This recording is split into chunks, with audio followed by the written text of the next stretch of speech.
وَلْتَكُنْ مِنْكُمْ أُمَّةٌ يَدْعُونَ إِلَى الْخَيْرِ وَيَأْمُرُونَ بِالْمَعْرُوفِ وَيَنْهَوْنَ عَنِ الْمُنْكَرِ وَأُولَئِكَ هُمُ الْمُفْلِحُونَ. Assalamualaikum warahmatullahi wabarakatuh. Innal hamdalillah nahmaduhu wa nasta'inuhu wa nastaghfiruh wa na'udzu billahi min shururi anfusina wa min sayyiati a'malina. May yahdihillahu fala mudilla lahu wa may yudlil fala hadiya lahu. Ashhadu an la ilaha illallah wahdahu la syarika lah wa ashhadu anna Muhammadan abduhu wa rasuluhu la nabiyya ba'dah. Allahumma salli ala nabiyyina Muhammadin wa ala alihi wa ashabihi wa man tabi'ahum bi ihsanin ila yaumiddin, amma ba'd. Segenap puji serta syukur marilah kita panjatkan kehadirat Allah Subhanahu wa taala atas rahmat karunia serta taufik Allah Subhanahu wa taala yang menghimpun kita dalam majlis yang mulia yang insyaallah penuh dengan keberkahan. Mudah-mudahan manfaat ilmu Allah Subhanahu wa taala karuniakan kepada kita bersama.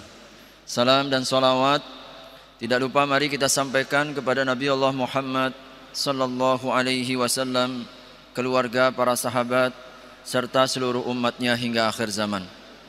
Hadirin jamaah salat zuhur Masjid Raya Mujahidin dan para pendengar Radio Dakwah Mujahidin dimanapun berada, ada 3 pesan utama yang patut dan layak ditulis dengan tinta emas yang disampaikan para ulama-ulama kita.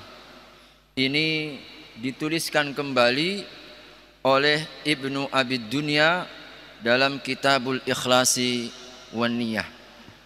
Beliau memberikan sebuah kesimpulan. Imam Abu Dunya dalam kitabnya Kitabul Ikhlas ini kalimat-kalimat emas yang layak patut untuk kita jadikan sebagai sebuah panduan, pegangan, pedoman di dalam kehidupan. Yang pertama, para ulama-ulama kita mereka memiliki kata hikmah dan mutiara, man aslaha bainahu wa bainallahi aslahallahu ma bainahu wa bainan nasi. Siapapun yang memperbaiki hubungannya, urusannya, muamalahnya kepada Allah Subhanahu wa taala, antara hamba dengan Tuhannya, antara kita dengan Khaliqnya, maka Allah akan memperbaiki semua keadaan, perkara, masalah, segala hal yang terjadi di antara sesama manusia. Ini kata hikmah yang pertama yang patut untuk kita jadikan sebagai sebuah panduan. Kalau kita ingin diperbaiki semua keadaan kita antar kehidupan sesama manusia, kita dengan istri kita, kita dengan orang tua kita, kita dengan anak-anak kita, kita dengan tetangga kita, kita dengan sahabat-sahabat kita, teman sejawat kita, lingkungan kita, semua hal ikhwal yang kita rasakan, kita jalankan. Kita berada dalam kehidupan hubungan sosial ini, kuncinya ternyata satu: perbaiki hubungan kita dengan Allah. Hadirin rahimakumullah, sampai-sampai dahulu Ibnu Mas'ud, beliau itu begitu pekanya hatinya, begitu sensitifnya jiwanya, kalau beliau mendapatkan sesuatu, bahkan tikus yang di rumah, bahkan kuda peliharaan, kalau terjadi sesuatu, beliau menyimpulkan ini pasti ada masalah hubunganku dengan Allah Subhanahu wa taala. Apakah mungkin sholatnya kurang tepat waktu? Apakah mungkin sholatnya kurang khusyuk? Apakah mungkin jarang kita membaca Al-Qur'annya? Mungkin kita jarang untuk berzikir kepadanya? Mungkin dikoreksi, dievaluasi, dimuhasabai. Coba untuk diteliti. Apa yang menyebabkan sampai kudaku mulai bertingkah, sampai tikus-tikus di rumahku mulai berkeliaran. Ini Ibnu Mas'ud seorang sahabat. Kalau terjadi sesuatu, maka dikembalikan bagaimana keadaannya dengan Allah Subhanahu wa ta'ala. Maka ini jadikan sebagai sebuah rumus. Kalau kita ingin diperbaiki antar sesama, dalam lingkungan kita, dalam kehidupan sosial kita, maka mesti yang harus kita perbaiki, perhatikan bagaimana hubungan kita dengan Allah Subhanahu wa ta'ala. Maka ini janji Allah Subhanahu wa ta'ala. Man hafizallah, man yahfazillah yahfazka. Jaga Allah, Allah akan jaga semua keadaan. Ihfazillah tajidhu tujahaka. Kalau kita menjaga Allah, semua persoalan, semua masalah yang kita hadapi, Allah akan memberikan jalan keluar. Man amila salihan min dzakarin aw untha wa huwa mu'minun falanuhyiyannahu hayatan thayyibah. Kita ini kalau beramal soleh, mengikhlaskan hanya kepada Allah, beramal sedang kita yakin bahwa amal yang kita lakukan semata-mata kita mengharap redhanya Allah Subhanahu wa ta'ala, maka insya Allah Allah janjikan falanuhyiyannahu hayatan thayyibah. Allah akan berikan kehidupan yang terbaik, termasuk hubungan kita dalam kehidupan sehari-hari. Hadirin, kalau kita mulai ada masalah, seorang suami nggak akur dengan istrinya, maka patut kita duga pasti ada masalah suaminya ke istrinya, ke hubungannya dengan Allah. Makanya Nabi Shallallahu Alaihi Wasallam ketika memberikan resep kepada para suami dan istri, wahai suami, bangunlah di waktu malam, maka kemudian bangunkan keluargamu untuk sama-sama melaksanakan sholat. Kalau dia tidak bangun, percikkan air di mukanya, berikan seperti air di wajahnya, maka Allah akan turunkan rahmat kepada keluarganya itu. Jadi Nabi menjadikan solusi sakinah, mawaddah, warahmah, berkah itu namanya. Yang kita inginkan kan keluarga yang berkah. Apa itu yang keluarga yang berkah? Keluarga yang datang di dalamnya ada sakinah, ada mawaddahnya, ada rahmat dalam anggota keluarganya. Ternyata Nabi memberikan langkah-langkahnya. Salah satunya, ajaklah suami, ajaklah istri, karena dalam objek yang sama. Para istri, kalau engkau bangun, bangunkan suami untuk sholat. Ternyata membangun hubungan sama-sama kepada Allah, ini akan menghubungkan hati antar sesama. Maka kalau kemudian hati di antara kita ini tercerai, karena apa? Karena kita tidak tersambung, kita tidak terkoneksi, kita tidak terhubung dengan pemilik hati. Hati hanya Allah yang memiliki. Makanya doa kita, ya muqallibal qulub, wahai yang membolak-balikkan hati. Kenapa? Yang membolak-balikkan hati bukan kita, tapi Allah Subhanahu wa ta'ala. Maka kalau kita hubungkan dengan Allah, maka sungguh kita akan mudah untuk menghubungkan hati di antara kita. Wa allafa baina qulubihim law anfaqta ma fil ardi jami'an ma allafta bainahum walakinallaha allafa bainahum. Allah lah yang mentaklif, Allah lah yang telah menghubungkan, Allah lah yang telah memberikan kasih sayang. Allah yang menjadikan hati-hati kita itu lembut.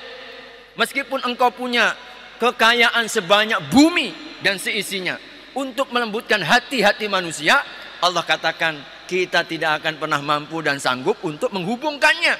Tetapi Allah lah yang melembutkan, Allah yang kemudian menghubungkan. Maka kalau kita ingin menghubungkan hati-hati di antara sesama, ajak kembali kepada Allah, dekatkan kembali dengan ibadah, hubungkan kembali hubungannya hablum minallahnya, maka akan selesai. Maka apa yang kita sekarang ini alami, percekcokan, perkelahian, iri, dengki, kebencian, permusuhan, Berbagai macam gejala sosial yang tidak sehat ini karena apa? Kita kurang kuat untuk mengajak sesama. Kembalilah kepada Allah, jaga Allah, hubungan Allah, ibadahnya kepada Allah. Ini jarang untuk kita ungkapkan lagi, kita hidupkan, kita semaikan. Oke lah, mungkin ini lingkup yang lebih besar. Mari kita mulai praktekkan dalam lingkup terkecil kita, di rumah tangga kita.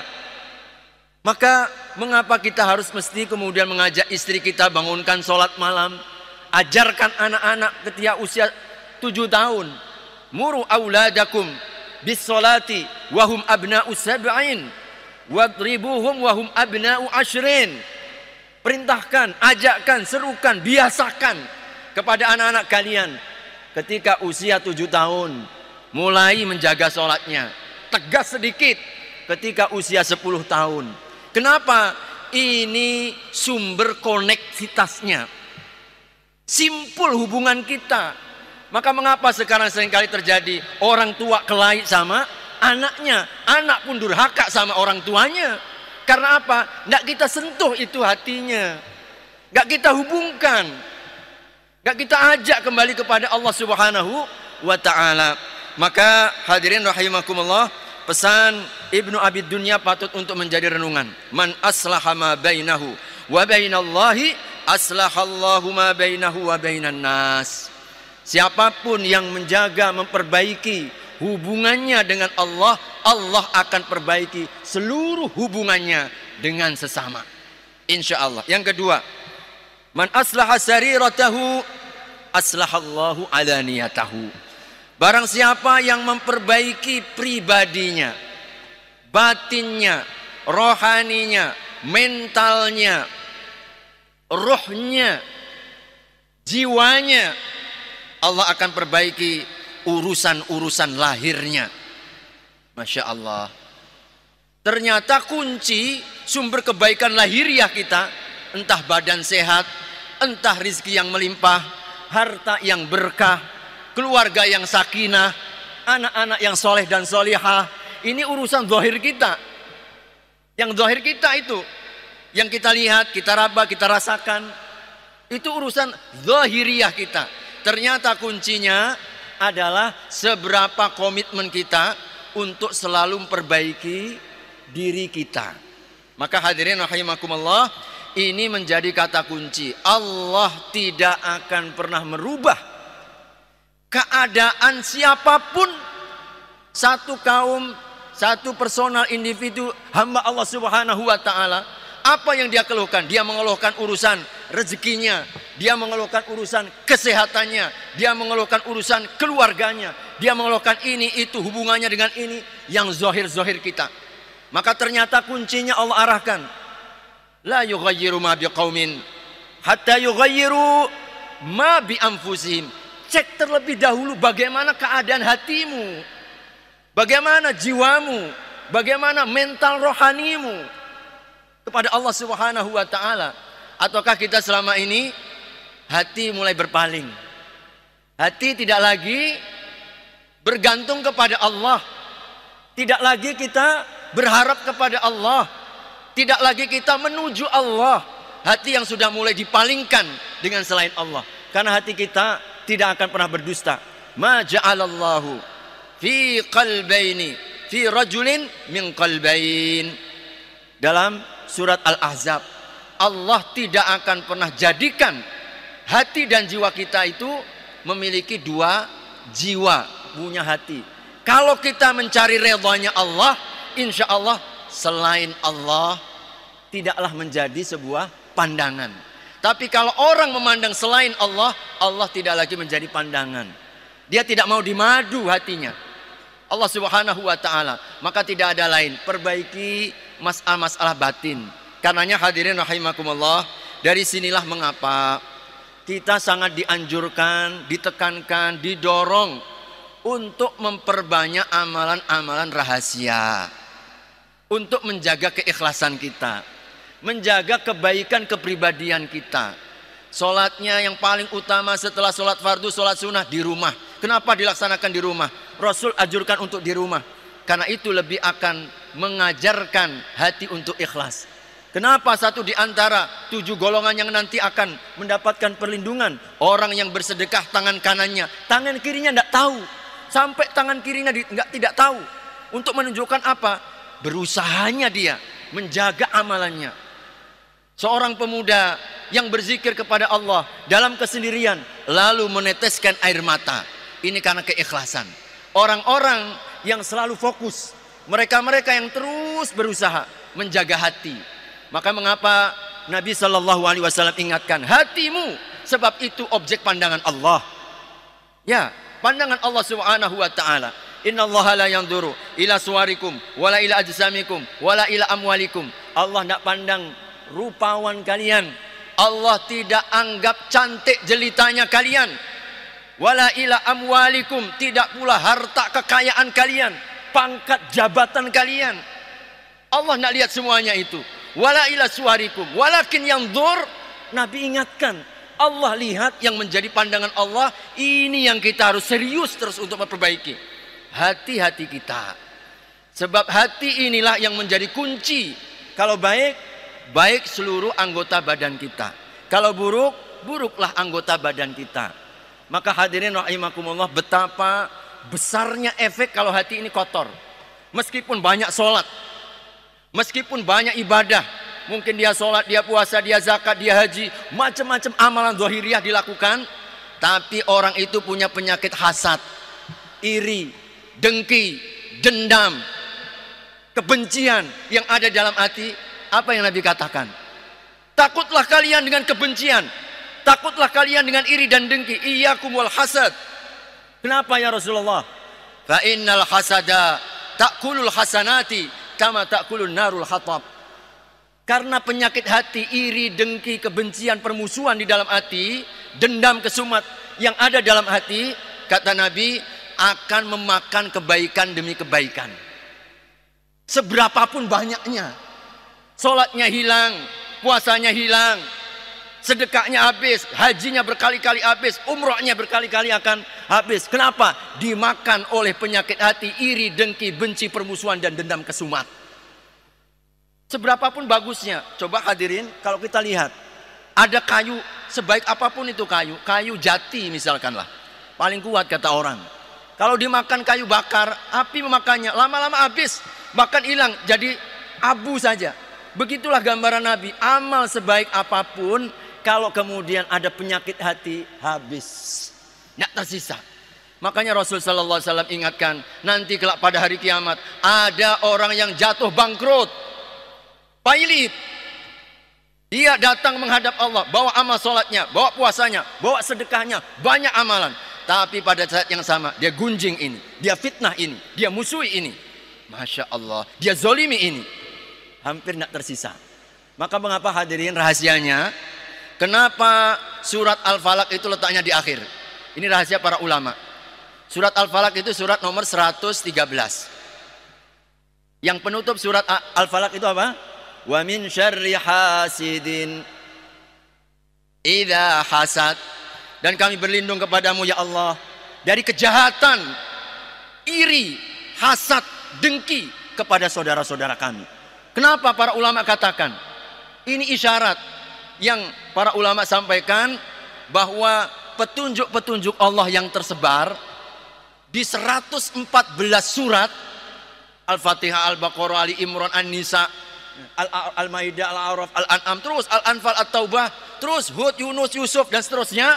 Petunjuk-petunjuk nilai-nilai kebaikan itu tidak akan memiliki dampak apapun, tidak ada nilainya kalau kemudian di dalam hati kita masih ada kejahatan, hasidin idza hasad. Masya Allah, penyakit hati ternyata. Maka perbaiki hati kita, Allah akan perbaiki lahiriah kita. Maka baiknya lahir kita kalau tidak kemudian membawa kebaikan hati, maka sia-sia. Oleh karenanya ini resep yang kedua. Yang terakhir, hadirin rahimakumullah, kata Ibnu Abi Dunya dalam Kitabul Ikhlas wan Niyah, beliau menyampaikan, man ihtamma bi akhiratihi kafahu Allahu amra dunyahu wa akhiratah. Barang siapa yang kegalauannya, kegelisahannya, kesusahannya perhatiannya tentang urusan akhirat, Allah akan perbaiki dunia akhiratnya. Subhanallah. Hadirin rahimakumullah, kalau kita cari akhirat, dunia akhirat dapat. Kalau kerisauan kita, kegalauan kita, kesusahan kita, kapan saya bisa sholat khusyuk? Kapan saya bisa menghatamkan Al-Quran? Kapan saya bisa hafal Al-Quran? Kapan saya bisa ini itu? Kebaikan demi kebaikan untuk kehidupan akhiratnya. Ini yang menjadi perhatiannya, kesusahannya, kegundahannya, perhatiannya. Maka insya Allah dengan izin Allah, Allah akan perbaiki urusan dunianya. Dimudahkan oleh Allah. Min haitsu la yahtasib wa yarzuqhu min haitsu la yahtasib. Innallaha balighu amrihi. Qad ja'alallahu likulli syai'in amra. Likulli syai'in qadra. Satu, takwa kepada Allah. Ini kan kita memperbaiki. Maka mari kita perbaiki sholat kita. Mari kita perbaiki wudhu kita. Mari kita terus berusaha menyempurnakan tilawatul Quran kita, puasa kita, zikir kita, amalan-amalan akhirat kita, perbaiki, sempurnakan. Maka kalau kita serius ini, insya Allah dengan izin Allah, Allah akan berikan kepada kita sesuatu yang tidak kita sangka-sangka. Tetapi sekali lagi, kalau perhatian kita hanya dunia, apa yang terjadi? Kita akan diperbudak oleh dunia dan tidak akan kita dapatkan kecuali apa yang telah Allah tetapkan. Sudah jungkir balik, siang jadi malam, kepala jadi kaki, kaki jadi kepala, begitu luar biasa serius yang ngurus dunianya atas urusan akhiratnya. Tapi yang Allah tetapkan tak lebih seperti apa yang telah Allah tetapkan. Sesuap nasi, sekerat daging mungkin, tapi sholat Jumatnya hilang, puasanya enggak, zikirnya enggak ada. Masya Allah, rugi dunia, rugi akhirat.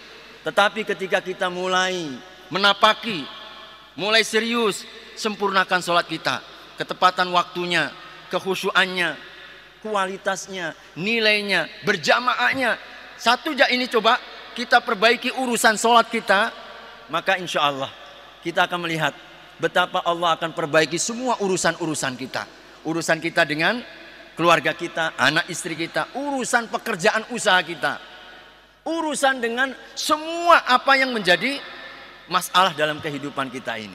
Maka mari insya Allah hadirin rahimakumullah, kita senantiasa menghadirkan hati, melihat selalu kita diingatkan Maliki Yaumiddin. Ya Allah yang menguasai, yang menjadi penguasa dan raja pada hari hisab. Maka ini yang mesti harus kita hadirkan. Mudah-mudahan dengan itu kita akan menjadi orang-orang yang cerdas, orang yang senantiasa mereka gelisah apa yang akan diberikan dan apa yang akan menjadi bekal setelah kepulangannya di hadapan Allah dan hari kematiannya.